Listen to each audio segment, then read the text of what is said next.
También, amigos, vean, ya tienen el espacio para que puedan ustedes oportunamente realizar sus pagos en el sistema CIF.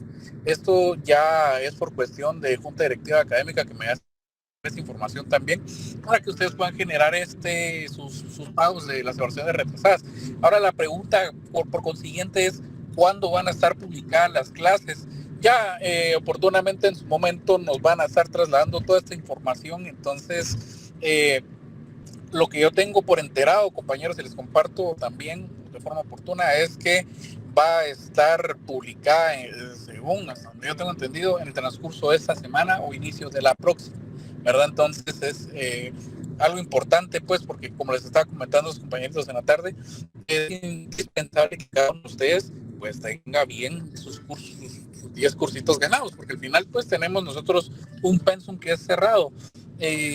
Por ahí dicen semiabierto, que no sé qué, pero sí, la verdad es que es cerrado, amigos, porque por una clase que no llevemos o llevemos arrastrando, pues como decimos nosotros vulgarmente, nos atrasa un año.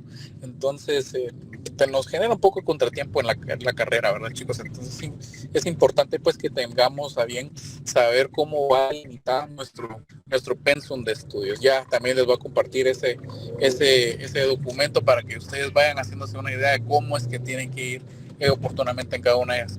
Ahora, chicos, otra cuestión, disculpen que les siga dando más información, pero por favor, les suplico de manera muy oportuna a cada uno de ustedes, compañeritos, amigos, estemos puntualmente a las 5, a las 6 menos 5. ¿No vieron? Porque lo que sucede es que cuando están antes del tiempo, automáticamente pues se van rechazando las solicitudes y por ende pues va sucediendo lo que les había comentado, que les pueden bloquear sus cuentas y ya no van a poder tener el acceso a la sesión. Entonces, evitemos eso y lo que les estaba comentando, lamentablemente no pude gestionar esto, lo del WhatsApp, en su momento. Lo voy a tratar de hacer hoy para compartírselos el día, probablemente sea mañana, ¿vieron? Probablemente, no estoy muy seguro. Entonces, para avisarles por ese medio, pero sí, por favor, no vayan a estar un tiempo antes. Es decir, por ejemplo, a las -10 conectados, porque lo que va a suceder es que van a banear ustedes mismos sus cuentas, o se las van a eliminar, entonces no queremos ese problema con ninguno de ustedes, ¿verdad, chicos? Entonces, porque pueden utilizar sus correos para diversas actividades, pues entonces es de tenerlo en consideración, ¿oyeron? Entonces, lo que vamos a hacer es que ese WhatsApp se los voy a compartir oportunamente el día, ya sea mañana o el jueves, ¿oyeron? Entonces es necesario que puedan estar ustedes ahí presentes, pues, para que sepan en qué momento puedan incorporarse, porque de modalidad virtual, ya les comento, chicos, a veces el doctor se extiende un poquito, ¿oyeron? Entonces, como estamos saliendo a la otra sección, como les digo yo, a veces uno se pica mucho con los temas que uno va dando, entonces es de tenerle de tener mucha empatía, ¿verdad? Entonces, es la información que les traigo a esta hora de la tarde, mis estimados amigos. Entonces, ya saben, todo tipo de comunicación que necesiten y tengan, pues ahí vamos a estar a la orden, ¿no vieron? Eso sería todo, mi amigo licenciado, licenciada Ana Ruth, permiso, no sé si habrá una cuestión por ahí.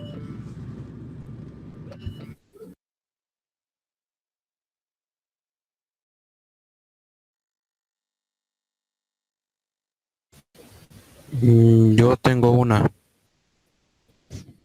Por favor, mi estimado.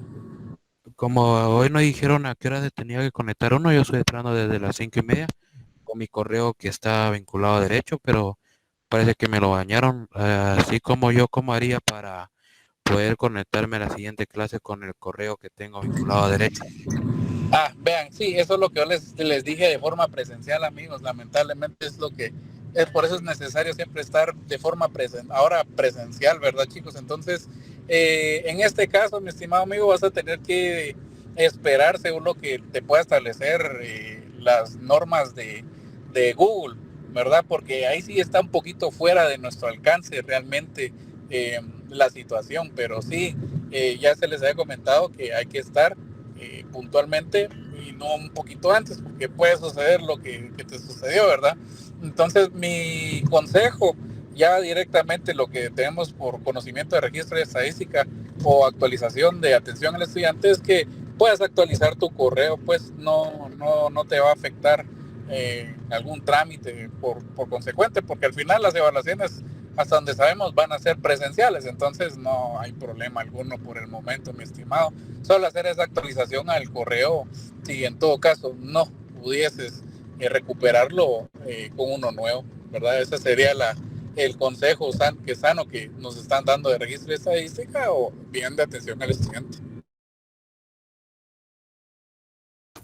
Pero no creo que sea justo, Alberto, de que porque no lo dijiste en clase. Yo estuve en clase presente y estuve poniendo atención a todo. Aparte, por ser primera vez, creo que sería justo de que por esta no nos hubieran baneado a varios lo que es el correo.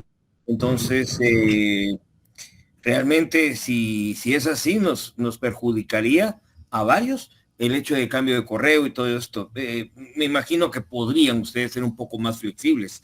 Y en este caso, como dijo el licenciado, que eras vos el encargado de la parte virtual, la parte pues que nos echara la mano, Alberto, por favor, para recuperar y no tener ese inconveniente, porque no fuimos 2 ni 3, fueron varios, y sin saber el por qué. Porque en tu mensaje dice de 5:30 en adelante y estuvimos queriendo entrar yo a las 40.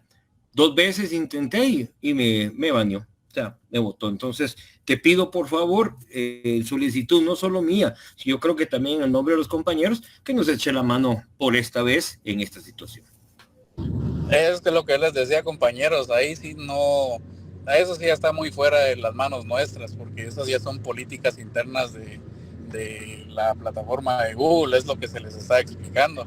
Entonces, si es el caso, pues lo que tienen que hacer únicamente bajo instrucción es de que tienen que crear ustedes un correo, porque lamentablemente esas ya son políticas de Google. A mí me sucedió ahorita en la tarde con sus compañeritos del quinto que no me ingresar también, entonces no es, yo creo que no es un problema que se le pueda, o por lo menos hacer responsabilidad mía, pues es algo que sucede, pues, y es muy normal. Entonces el consejo siempre y sí, pues es crear este correo, ¿verdad? Para que tengan ustedes como que un soporte y hacer la actualización, ¿verdad? Porque eso sí definitivamente es algo que está muy por fuera de mis manos, mis estimados amigos, pero ya saben, para la próxima lo que vamos a hacer es que vamos a crear el WhatsApp, como les había dicho, porque sí es indispensable en esta situación, ¿verdad? Entonces por ahí se les va a estar indicando para que puedan incorporarse ustedes a la sesión y evitar oportunamente este tipo de situaciones, ¿vieron, mis estimados? Porque esa sería la única manera en la que yo les podría ir a apoyar, ¿verdad?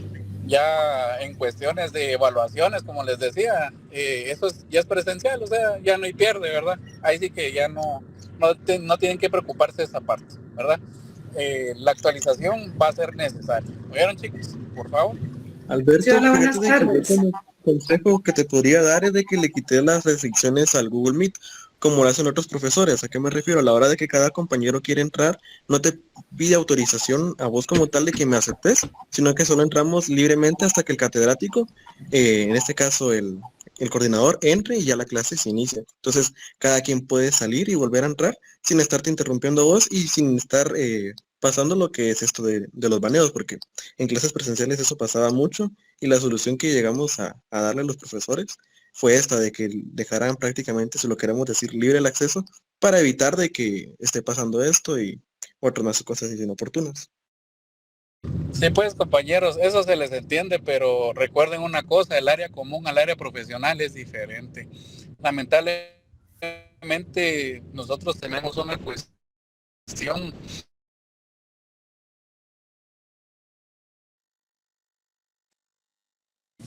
Es que el problema aquí es que se puso en el correo que a las 5:30 comenzaba y por eso es de que muchos tuvimos este problemita, ¿verdad? O sea, hubieran sido claros, perdón. Se nos cuelan muchas personas ajenas a la facultad. Creería yo, por favor. Buenas tardes, Lick. Fíjate que en las opciones dice que si nos aceptan o nos envían la solicitud. Chicos, fíjense que ya tenemos aquí al doctor de Mata.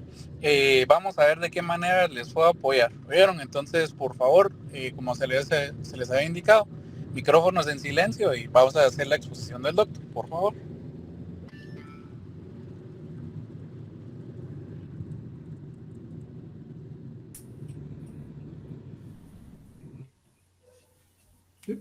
Creo que no ha ingresado. No tenemos imagen, doctor. Ahí estamos, ahí ¿Me estamos. escuchan? ¿Me ven? Buenas noches. Sí, licenciado, buenas noches. Buenas noches, Doctor, se le escucha licenciado. bien y se le ve bien, doctor. Adelante. Buenas noches, licenciado. Buenas noches. Buenas noches, licenciado. Buenas noches, licenciado. Bien, muy buenas tardes o buenas noches, estimadas compañeras, estimados compañeros.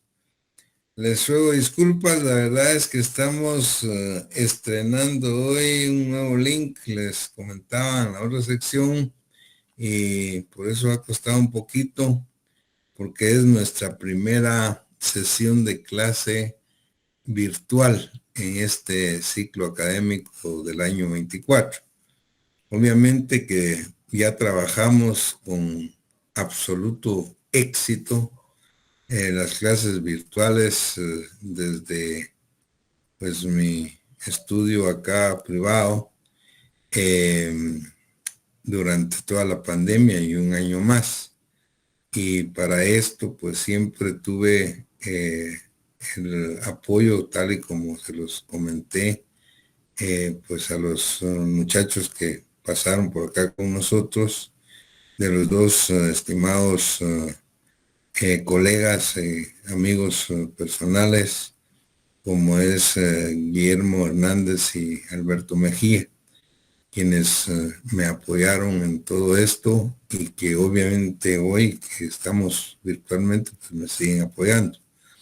Hoy quería también aprovechar la oportunidad para presentar a ustedes también el agradecimiento a Ani Fuentes, que se ha incorporado al equipo mío, a este servidor, para apoyarme en todo lo que sea posible, pues para que podamos tener éxito en todas nuestras actividades académicas, tanto presenciales en la facultad como virtuales. Así es que pues quería manifestarles frente a ustedes y en nombre de ustedes también mi agradecimiento pues a ellos pues por el apoyo que tenemos para el éxito de nuestras actividades. Como esta es nuestra primera sesión de clases virtual, quería darles una información que le he dado a los demás compañeros. Y es que afortunadamente pues tenemos la semana entrante ya nuevamente en nuestra sesión presencial. De tal manera que agradecerles a ustedes, porque eso teníamos de desventaja en todo el tiempo de la pandemia. Ya que no se podían, pues era difícil estar contestando por esta vía pues preguntas. Lo cual, como ustedes se han dado cuenta, pues presencialmente es pues mucho más dinámico, mucho más factible y comprensible. Pero ahora tenemos de veras la posibilidad de que, como tenemos clases presenciales una semana, sí, y una virtual, entonces en las virtuales, como hoy, cualquier pregunta que ustedes tengan, de acuerdo a la explicación que yo haga en cada uno de los temas, por favor apúntenla, y cuando estemos, por ejemplo, la otra semana presencial en la facultad, en las aulas de la facultad, ahí me las hace y con muchísimo gusto las respondemos y hacemos las reflexiones que sean necesarias. Eso sí es bien importante, porque pues aunque nos gastemos algunos minutos más, es parte de la formación de ustedes, pues ir aclarando dudas e ir ampliando temas. Así es que cualquier duda, cualquier preguntita, por favor apuntarla y presencialmente pues me la hacen allá. En cuanto a lo demás, les decía con mayor razón, como siempre, me interesa más, en lugar de que ustedes estén apuntando, pues que ustedes estén escuchando. Escuchen detenidamente, pues, las explicaciones que damos en cada uno de los puntos que vamos desarrollando, y que lo importante es que ustedes lo comprendan. Y ya verán que cuando lleguen ustedes a su bibliografía, pues les es mucho más fácil si ya el tema lo comprendieron. Así es que vamos a iniciar en atención a la agenda que les han hecho llegar a ustedes. Y esto también es muy importante. Tenemos nuestra agenda en el pizarrón, en la clase presencial en la facultad, y pues en las clases virtuales hacemos llegar la agenda tal y como ustedes la tienen ya en su poder, gracias al apoyo pues que estamos teniendo de los estimados colegas, amigos que he mencionado. Así es que vamos en atención a la agenda que les han hecho llegar, a platicar ahora de la evolución histórica del derecho penal y las escuelas penales. Muy bien.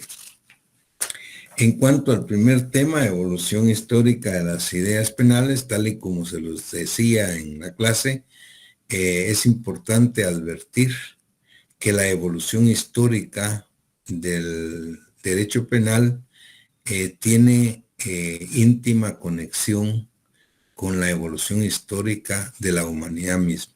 Van a ver qué importante es que conforme se ha ido desarrollando la humanidad, ha ido avanzando técnicamente, de la misma manera ha ido evolucionando el derecho penal, ya que no solo para bien, sino también para mal, afortunada y desafortunadamente, pues cuando pues científicamente desarrollamos una materia, también se posibilita la comisión de delitos desde esa perspectiva.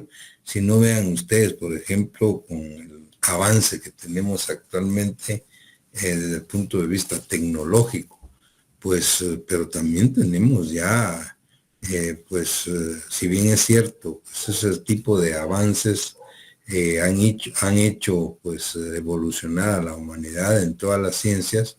Desafortunadamente también a la par se han ido creando pues delitos desde esa perspectiva. Tecnológicamente pues ahora hay desfalcos financieros, pues extorsiones, etcétera, etcétera, pues con el uso de la tecnología. Pues la verdad es que el derecho penal es una ciencia eminentemente humana, pues. Y entonces, hay una íntima conexión entre la evolución de la sociedad y la evolución de nuestra disciplina científica. En tal sentido, pues los tratadistas, pues en los libros, los juspenalistas, los doctos en derecho penal, al escribir sus libros en la doctrina, siempre han tratado de explicar esta evolución explicando épocas. Y hablan así, por ejemplo, en primer lugar de la época de la venganza privada, luego hablan de la época de la venganza divina, luego dicen época de la venganza pública, y en cuarto lugar se refieren al periodo humanitario y luego a la etapa científica del derecho penal. Ese es el orden en que los tratadistas pues plantean la evolución de las ideas penales, y es lo que ustedes tienen en agenda para el día de hoy. Empezamos entonces con la época de la venganza privada. Es importante advertir que esta época de la venganza privada es la más antigua, de tal manera que principia casi con el aparecimiento de la humanidad misma. En ese momento no hay Estado, no hay organización social, no hay un Estado. Se trata de grupos de personas que que sobreviven sobre la faz de la tierra, tribus nómadas o como ustedes quieran denominarle, pero pues si se hace un análisis stricto sensu de dónde principia a aparecer el derecho penal, los tratadistas dicen que realmente aparece desde esa época, por cuanto que deviene de lo que se denominó como venganza privada. Y venganza privada, y por eso precisamente se llama época de la venganza privada, porque dicen los tratadistas, una época bárbara, puesto que se accede al impulso del instinto de defensa ante la reacción pues provocada por un ataque que se consideraba injusto.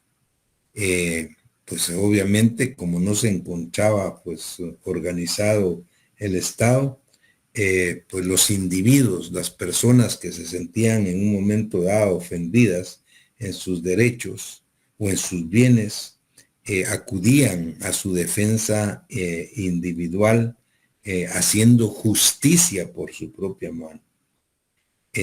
Pues esta fue una época que causó pues perniciosas consecuencias de una reacción de venganza ilimitada, de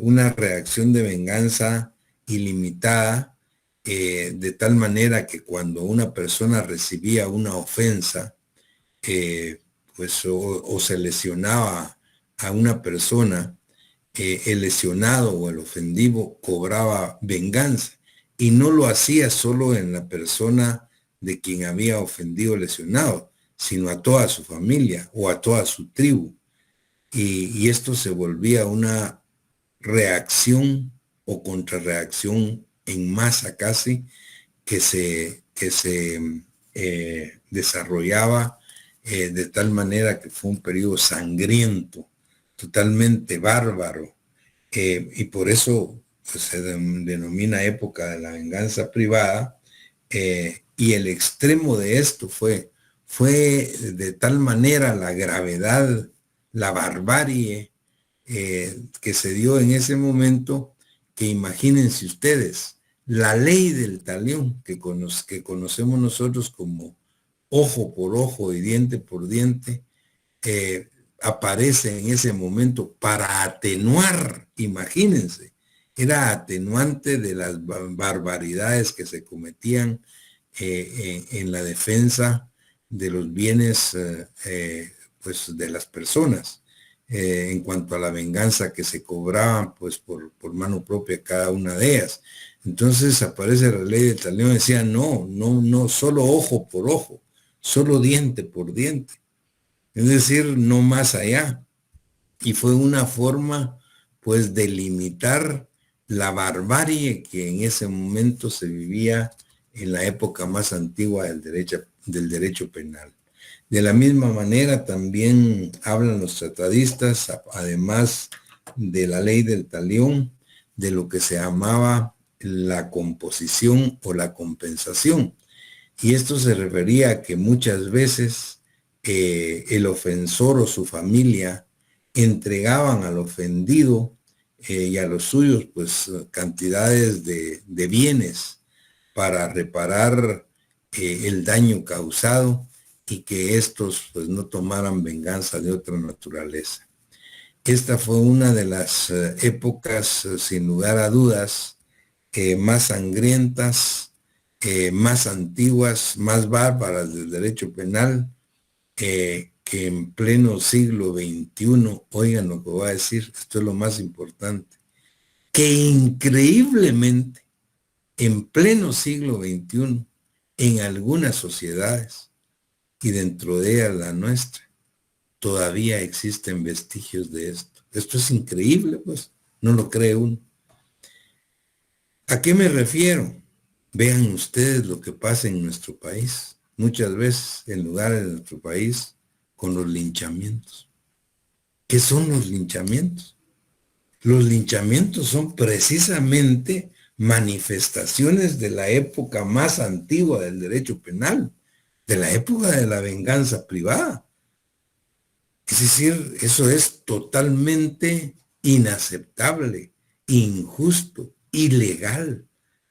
Por más delincuentes que sean, a los que encuentren robando o qué sé yo, que muchas veces sin un juicio justo, sin haberlos juzgado, y de repente ni ellos han sido, les ponen gasolina y les dan fuego, pues, y les dan muerte. Imagínense ustedes. Es lo más bárbaro, pues, lo más absurdo, lo más y lo peor de todo. Ustedes no me hagan mentir. Hay gente que está de acuerdo con eso. De acuerdo, eso, porque no hay justicia. Eso es absurdo. Pero obviamente, pues lo tenemos que pues ir digiriendo y conversando nosotros, ustedes que van a ser abogados, sean o no sean abogados penalistas, pero son abogados, son hombres y mujeres de derecho que en busca de justicia, pues no podemos en un país como el nuestro, que está jurídicamente organizado, aceptar de ninguna manera el linchamiento como una forma de impartir justicia, entre comillas. Pero desgraciadamente se da. Y esa es una manifestación de la época más antigua, más retrógrada y más sangrienta del derecho penal, ese tipo de linchamientos. Muy bien, después de esa época de la venganza privada, se pasa, según los tratadistas, a una segunda época que se denomina época de la venganza divina. Vean qué interesante. ¿Por qué época de la venganza divina? Porque se refería a una época teocrática, donde se sustituye la voluntad individual del vengador por una voluntad divina, a la que corresponde la defensa de los intereses colectivos lesionados por el delito según ellos en ese momento. Y la reflexión o la manera de pensar era, si solo Dios es el único que tiene la facultad de juzgar los pecados y poner las penas por esos pecados cometidos en la tierra, en el cielo o donde sea, cuando se muere la persona, ¿qué debe hacerse en la tierra? Deben ser los representantes de Dios los que deben de tener la posibilidad de hacer justicia aquí en la tierra, porque son representantes de Dios en la tierra. Y precisamente que fueron los ministros de culto, especialmente los sacerdotes, quienes tomaron pues la justicia pues en sus manos y empezaron pues a administrar justicia en atención a que si no lo hacían ellos en nombre de Dios, pues la persona lo hacían por su propia mano y se caía en todas estas barbaridades a las que nos hemos referido en la primera época de la venganza privada. Entonces, para evitar ese tipo de crueldades y barbaridades, estas personas, estos religiosos, fueron los que pues tomaron para sí, pues administrar justicia pues en nombre de Dios. Y por eso es que se llamó época de la venganza divina. Y esto lo podemos ver, por ejemplo, en el derecho penal del antiquísimo pueblo hebreo, por ejemplo, que de alguna manera pues tiene todavía resabios y subsiste esa época de la venganza divina hasta principios de la Edad Media. Lo único es que ya cuando principiamos con la Edad Media, pues ya hay organización social, ya hay organización del Estado, de la sociedad, y ya habiendo organización del Estado, los que dirigen el Estado, los líderes que políticamente dirigen el Estado, advierten que no es posible pues que se siga confundiendo lo que son los poderes eclesiásticos los poderes divinos con los que son los poderes estatales, los poderes terrenales. Entonces, quienes están al frente del Estado dicen que la justicia penal debe estar en manos de ellos, en manos de quienes dirigen el Estado y no en manos de quienes dirigían las corrientes divinas como el caso de los sacerdotes. En ese momento, precisamente es donde podemos, en sentido muy amplio o minucioso, si ustedes quieren, ver la primera forma de lo que hoy se denomina jus puniendi. El jus puniendi, que ustedes ya lo saben perfectamente bien ahora, es la facultad de castigar que le asiste única y exclusivamente al Estado como ente soberano dentro de una sociedad jurídicamente organizada. Pues ese primer vestigio de jus puniendi aparece en la época de la venganza pública. Es decir, el poder público representado por el Estado ejerce la venganza en nombre de la colectividad a la que representa. Lo único es que la represión penal que se dio en aquel momento, pues y que pretendía mantener a toda costa la tranquilidad pública, se convirtió en una verdadera venganza pública que llegó a excesos, caracterizándose, dicen los tratadistas, por la aplicación de penas inhumanas y totalmente desproporcionadas en relación al daño causado por la persona a quien la recibía.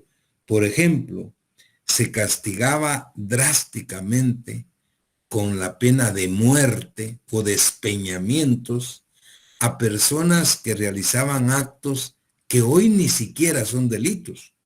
Tal es el caso de la magia, por ejemplo, o de la hechicería, entre comillas. Situaciones de magia o hechicería que en ese momento se castigaban severamente con la pena de muerte. Otra de las situaciones que se tuvieron precisamente en ese periodo de la época de la venganza pública era que la justicia la impartían en nombre de quienes la impartían en nombre del Estado, lo hacían de manera total y absolutamente arbitraria. Ellos decidían qué conductas eran delito y cuáles no, y decidían qué penas imponer, qué clases de penas y la magnitud de la pena. De tal manera, pues, que no existía, como tenemos actualmente en el derecho penal moderno, un principio de legalidad. Recuerden ustedes el artículo número 1 del Código Penal, que está respaldado por el artículo 17 constitucional del nullum crimen, nulla pena sine ley. No hay crimen ni hay pena si previamente no está establecida en la ley penal del Estado. Es decir, no se puede hablar de un delito ni imponer una pena si este delito o esta pena no está previamente previsto en la ley penal del Estado. A eso se refiere el principio de legalidad, el principio de defensa, el principio de reserva, que es una garantía constitucional que tenemos los ciudadanos frente al jus puniendi del Estado. En aquel momento, en la época de la venganza pública, eso no existía. Y ellos decidían, quienes dirigían el Estado, decidían lo que a ellos les daba la gana en cuanto a lo que era o no era delito y a qué penas pues debían imponer para ese tipo de delitos. Además de eso, pues reinaba una administración de justicia completamente desigual, de tal manera que a los nobles de aquella época, que eran los poderosos, pues se le imponían penas muy suaves o no se castigaba, o no se les castigaba. Mientras dice que a la conducta de los plebeyos o a los siervos se les aplicaban severos castigos. De tal manera, pues, que era una completa arbitrariedad de los que ejercían la justicia penal en nombre del Estado, sin ningún tipo de limitaciones o garantías. Y por eso es que se denomina en la doctrina época de la venganza pública. Y esa época de la venganza pública, que es la tercera época, de acuerdo a la evolución que estamos analizando, época de la venganza privada primero, época de la venganza divina después, época de la venganza pública, y luego llegamos a lo que llama la doctrina, se llama la doctrina del periodo humanitario del derecho penal.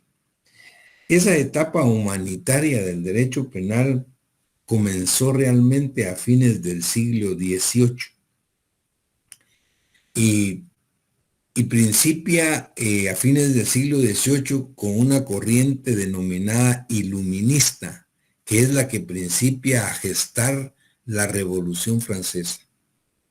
Y cuando se gesta la Revolución Francesa a finales del siglo XVIII, pues aparecen filósofos que ustedes han escuchado o han leído, como Montesquieu, como Voltaire, como Rousseau, y dentro de esos tipos de intelectuales de aquella época aparece una persona, por cierto, muy joven, tenía 20 y pico de años, llamado César Bonesana, el marqués de Beccaria.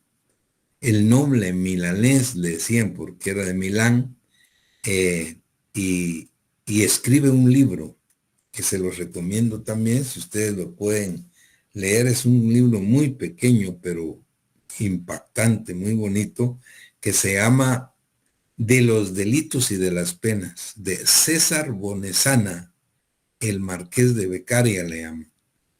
Es a partir de César Bonesana, el marqués de Beccaria, que en 1764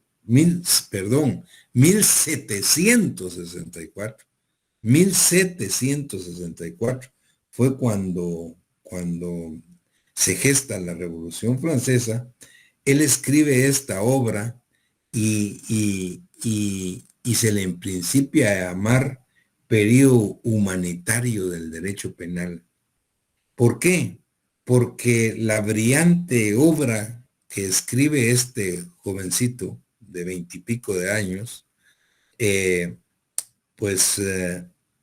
no era más que un alegato, dice, contra la arbitrariedad de las penas que imponía el Estado, con una total y absoluta desproporción.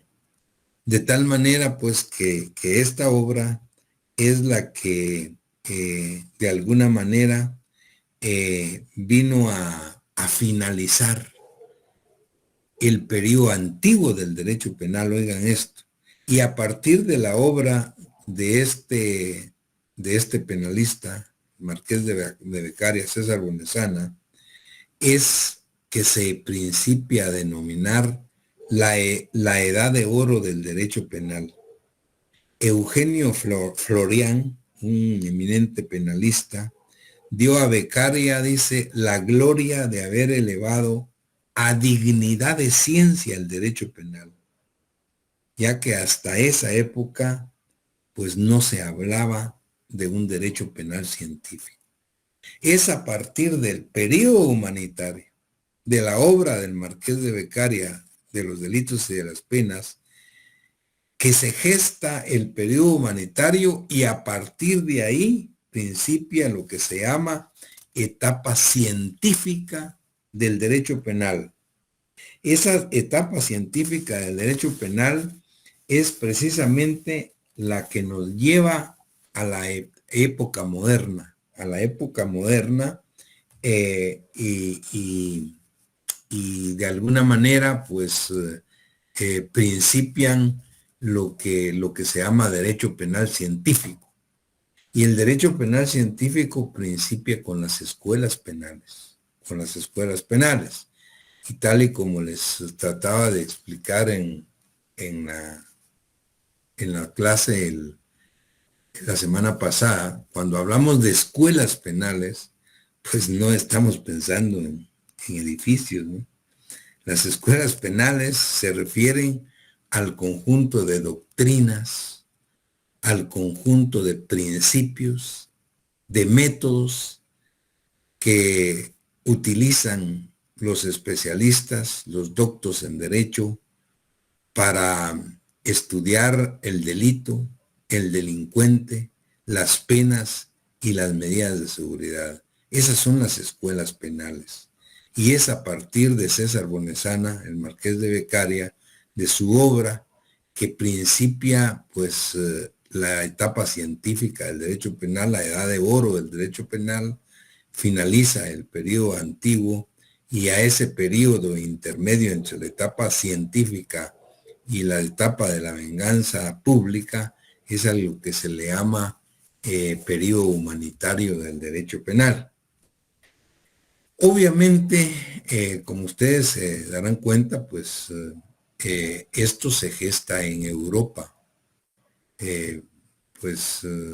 Sin embargo, pues todas estas discusiones, estas elaboraciones también si bien es cierto, se gestan, se desarrollan en Europa, se proyectan inmediatamente a otros continentes como nuestro continente americano. Y así es como pues llega al nuestro.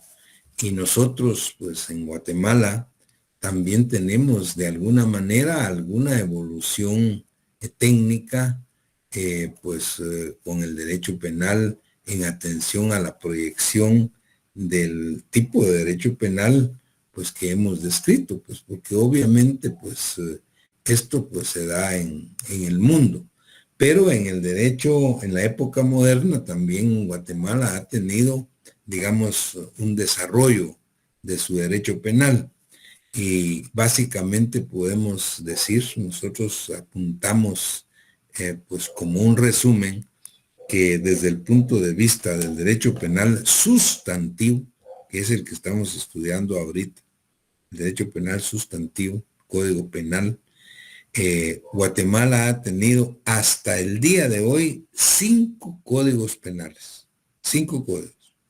El primer Código Penal se escribió y se promulgó en 1834 y fue precisamente en el gobierno del doctor Mariano Gálvez, pues eminente jurista, quien de alguna manera, de acuerdo a toda su profesión y su promoción profesional, pues descollaba también desde este punto de vista, y el doctor Mariano Gálvez pues crea el primer Código Penal para Guatemala en 1834. En 1877 fue el segundo Código Penal durante el gobierno del general Justo Rufino Barrios. Durante el gobierno del general Justo Rufino Barrios, segundo Código Penal. El tercero se promulga en 1889, durante el gobierno del general Manuel Lisandro Varías. Y luego se promulga el otro Código Penal, que sería el cuarto, en 1936, que fue durante el gobierno del general Jorge Ubico. Después de esos 4 códigos penales, se publica el último Código Penal, que es el que tenemos todavía actualmente en vigencia, el 1 de enero de 1974, que es el decreto 1773 que ustedes tienen en su poder. Es el último Código Penal. De tal manera que nosotros, pues, no solo hemos dicho, hemos escrito y hemos participado en proyectos de nuevos códigos penales para que el Honorable Congreso de la República los pueda legislar y los pueda emitir. Desafortunadamente, pues es una tarea bastante complicada desde el punto de vista técnico y nunca se ha podido llegar a concluir pues el proyecto y a promulgar como un nuevo código penal. Nosotros creemos que la crisis del derecho penal guatemalteco está planteada actualmente por eso, porque tenemos un código penal de 1974, el decreto 1773, que obviamente mantiene una serie de instituciones de la vieja escuela clásica y de la ahora vieja escuela positiva del derecho penal. Esas fueron las dos grandes escuelas y a eso vamos a entrar a estudiar ahorita, pero estas dos grandes escuelas del derecho penal pues tienen postulados que fueron en su momento muy importantes, pero que hoy son muy discutibles. Y nuestro código penal sustantivo vigente todavía pues es el que contempla ese tipo de instituciones. Aparte de eso, pues como ustedes lo saben y lo hemos dicho, se han dado una cantidad de reformas al Código Penal o de parches, digámoslo así, por decirlo de alguna manera, y se han creado una gran cantidad de leyes penales especiales que ya es difícil, digamos, por el número que son, poderlas manejar y comprender de la mejor manera posible. Lo que nosotros creemos que debe hacerse, pues, para modernizar y actualizar el Código Penal sustantivo en Guatemala, es desde luego, pues ya no seguirlo reformando, ya no seguirlo parchando, sino crear un nuevo Código Penal. Hay varios proyectos ya en el Congreso de la República, pues para poder discutirse y para que se pueda en un momento dado promulgar. Eso es desde el punto de vista del derecho penal sustantivo. Ahora vean lo que voy a decirles.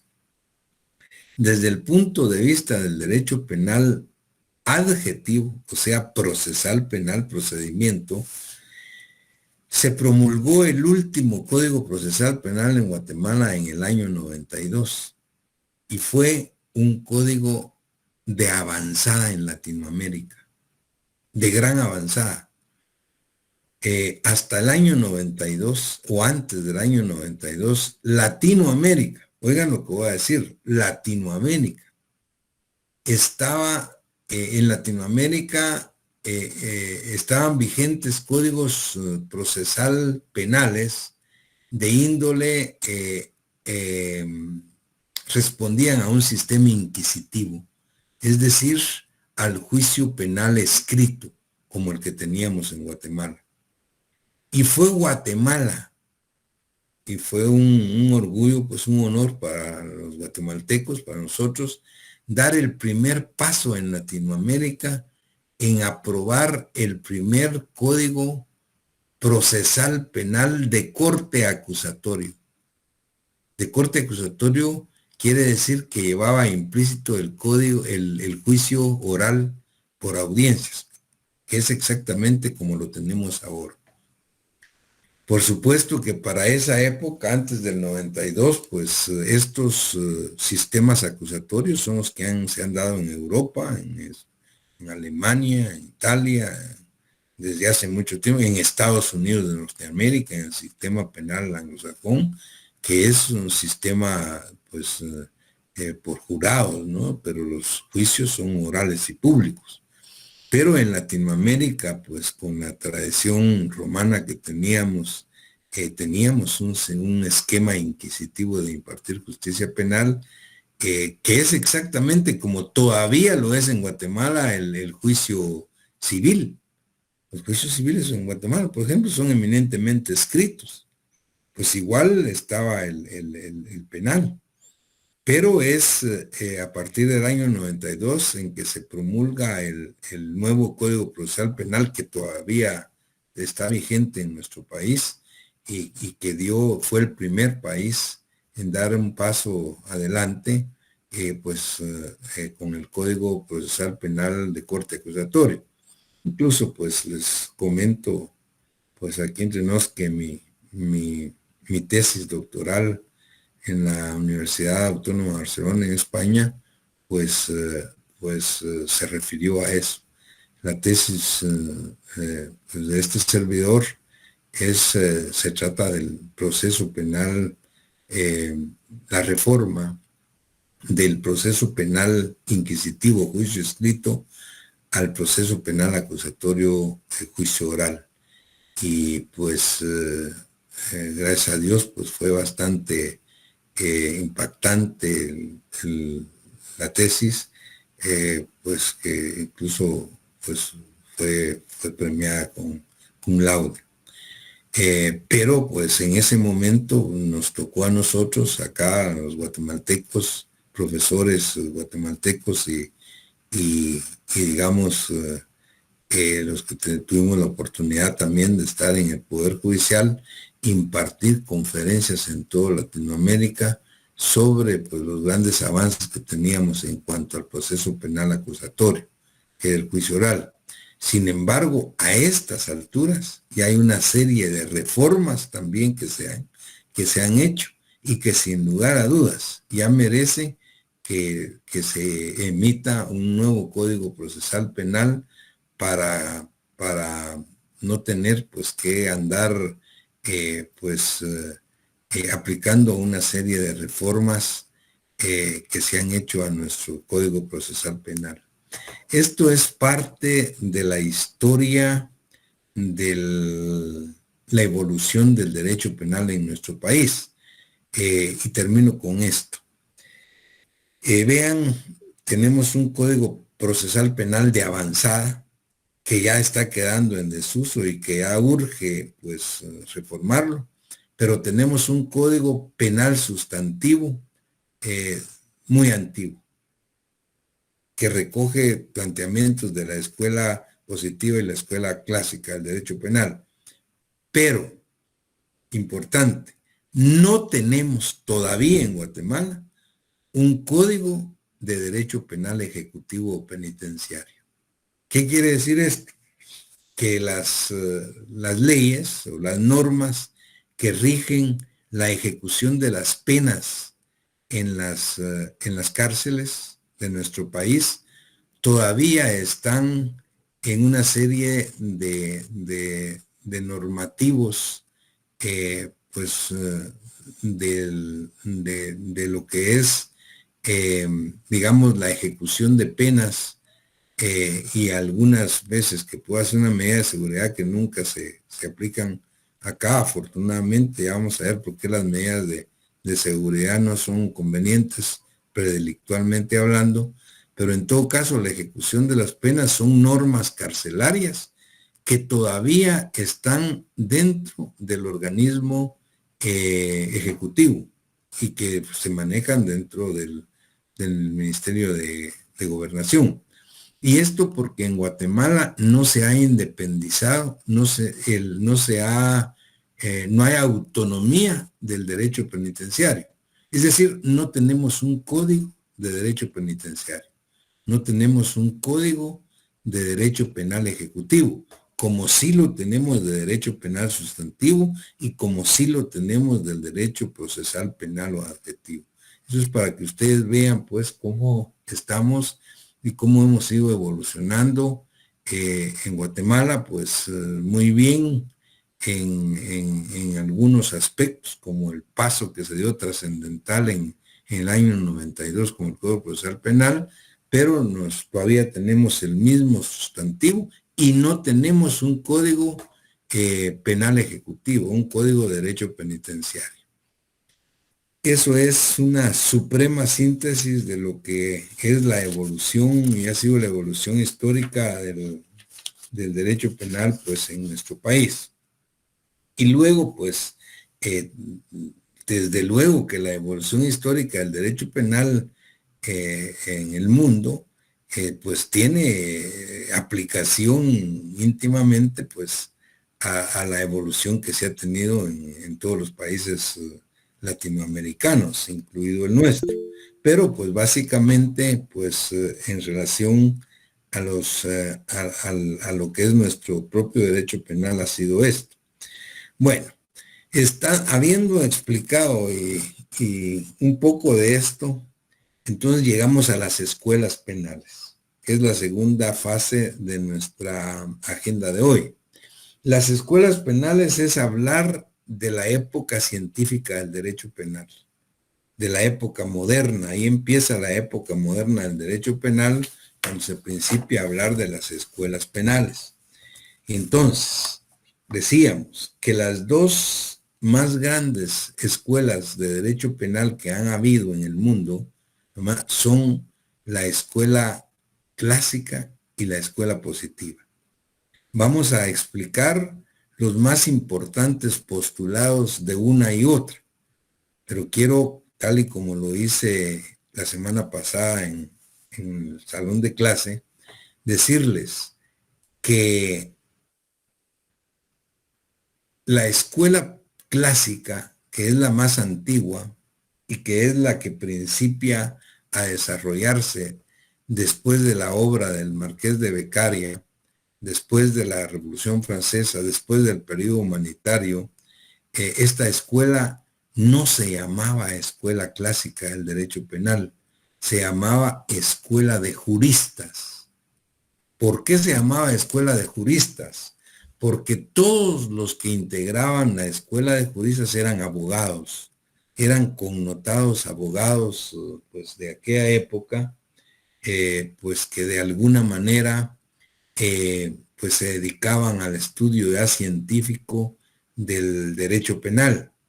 Dentro de ellos pues podemos citar a Gian Domenico Romagnosi, Luigi Lucchini, Carminiani, hasta llegar a quien se le llamó padre de la escuela clásica del derecho penal, que fue Francesco Carrara.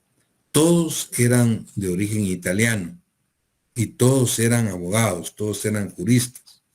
Ellos sientan las bases de la primera escuela científica del derecho penal, que le llamaron escuela de juristas.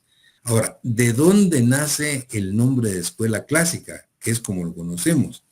Les comentaba a ustedes como una curiosidad jurídica que el nombre de escuela clásica fue el apodo, fue un sobrenombre que despectivamente le pusieron los positivistas a los clásicos 50 años después de que había aparecido la escuela clásica, o sea, la escuela de juristas.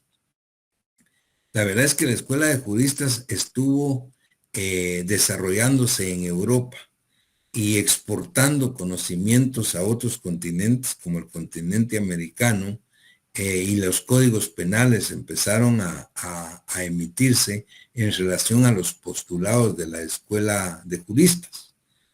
Pero 50 años después, o sea, 50 años que tenía la escuela clásica o de la escuela de juristas, de estar pues direccionando el derecho penal, digamos, en el mundo, aparece otro movimiento en Italia también, un otro movimiento intelectual en Italia que se denominó escuela positiva, y ellos fueron los que dijeron, aquellos son los clásicos, esa es la escuela clásica, la que ya pasó de moda. Los modernos, los de vanguardia, somos nosotros los positivistas. ¿Cuál era la diferencia entre los positivistas y los clásicos? En cuanto a los impulsores, a los creadores. La escuela de juristas eran todos abogados, todos. Mientras que en la escuela positiva era multidisciplinaria. Ahí tenemos a los tres más grandes padres, así se les llamó, de la escuela positiva, a César Lombroso, por ejemplo. César Lombroso era médico y antropólogo. Enrico Ferri, otro italiano, pero Enrico Ferri era catedrático y sociólogo. Rafael Garófalo sí era un jurista, abogado, era un magistrado, eminente profesor, pues, en Italia. Pero vean, multidisciplinariamente, entonces vamos a ver cómo los postulados de la escuela positiva fueron total y absolutamente contrapuestos o contradictorios a los postulados de la escuela clásica. Y eso quiero explicar ahora de manera muy concreta, para que ustedes pues después puedan leerlo pues más despacio y también puedan motivarse en esa lectura. ¿Qué dijeron los clásicos, o sea, la escuela de juristas, respecto del derecho penal?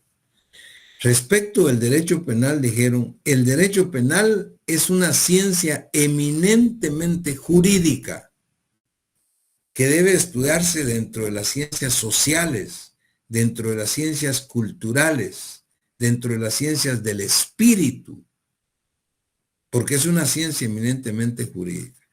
Y si el derecho penal es una ciencia eminentemente jurídica, el método de estudio debe ser un método racionalista, especulativo, de inducción o deducción, es decir, el método propio y más adecuado para estudiar las ciencias jurídicas y sociales. Eso dijeron los clásicos, la escuela de juristas. Ahora bien, ¿cómo empieza la escuela clásica a estructurar todo su derecho penal? Lo empieza a partir del estudio del delito. Y para la escuela clásica o escuela de juristas, el delito era un ente jurídico. El delito era una creación de la ley. El delito para los clásicos es el choque entre la conducta del hombre y la norma penal del Estado. Eso es el delito. Y a partir de ahí hay que empezar a construir todo el edificio de la escuela